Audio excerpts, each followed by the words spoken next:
First of all, Ian, a reaction to that defeat. Yeah, well played to Yorkshire, obviously. I think in the end, good toss to win. That was probably the hardest the bat was on the first day, and I thought we battled well. Full credit to our guys against a very good side. We hung in as long as we could, got really tight at the end, and unfortunately ended in a loss. Let's talk about a couple of those young players who really battled hard, particularly Alistair Orr, his first game as an opener. What about his performance? Because the first time, we forget it was his debut game. Oh yeah, people forget that. He looked so comfortable out there, didn't he? I was actually really impressed first morning, how he held himself. He looked like he belonged. First morning, obviously, it was overcast, gloomy, floodlights on. I actually thought he played superb first innings as well. He faced 66 balls, and then this time today, it was a test against spin as well as obviously being a load of runs behind. I thought he showed composure, he showed good technique, and he's got a bright future ahead of him. Aaron Thomason dropped down the order this week, but made runs and chewed up a lot of balls as well, Ian. Yeah, again, he's 40 off 180 balls in the first innings when it was tough. It was probably the reason it's gone till past 6 o'clock on the fourth day. He's a fighter, Aaron. Somebody we love in there, wants to get in there at short leg, wants to get in there at slip, wants to bat. It was just a tweak of the order because we wanted Ali to go in and open. So I thought Thomas did excellent at 4. We have to talk about the collapse there just after tea. Were you reasonably confident at tea, or did you always think that maybe there was something here from this very experienced, I have to say, Yorkshire side? They're a good side, I mean, they'll be not far off top of the table. I'd imagine they probably make it into the first division. They're probably expected to make it in the first division. They were under pressure, so... Look, good spell by Dave Willey. I never thought they would be out of the game because obviously we've got young batters to come in. You don't know. Dan Ibrahim's playing his first game. Cast is still 10, 11 games into it. And obviously Jamie and Croaks are very inexperienced. So you never think you're out of... if I was them, I'd never think I was out of the game. Your overseas players struggling a bit in this game. What do you do to support those players? Because they're test players, they've made test hundreds. What can you do to help them, Ian? First and foremost, you just check on them as people.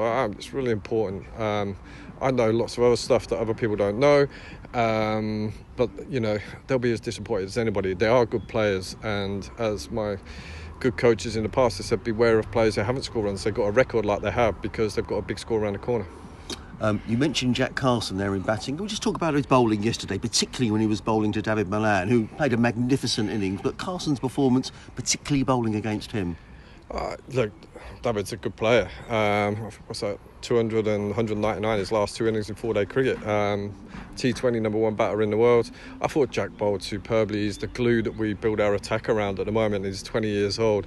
I thought he bowled superbly, and people accusing me of being biased, but he keeps going under 3 runs and over, keeps taking wickets.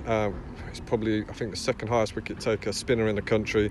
I'm so pleased he's just signed a long contract with us, and I look forward to many days of watching him succeed. A break now from County Championship cricket. Is that a good thing, Ian, or is it the sort of defeat where you think actually we could do with the game next week? What are your thoughts? From my point of view, I've now got to go and be assistant to James Kirtley, so I'm quite excited for him. He's taken on head coach role for the T20 now, so I'm looking forward to being his assistant. I'll find out if I was nice to him or not, because if I haven't been, he's going to treat me, how I treated him. I think sometimes a lot of these red ball players now, some will go into the T20 squad and some will have a chance to go and play T20 in the second with the second team. So the second team have won, I think, 4 out of 4.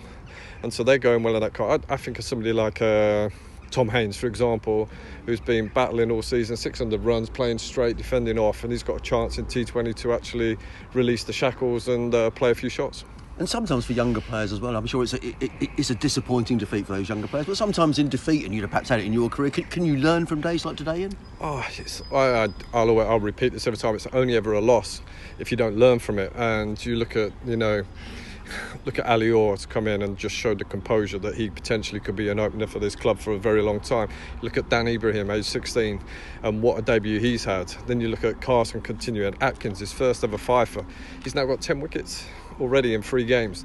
This kid's got a bright future. And there's Crocombe, there's all these young bowlers coming through, there's all these young batters coming through. Tom Haynes, you forget, is still only 22.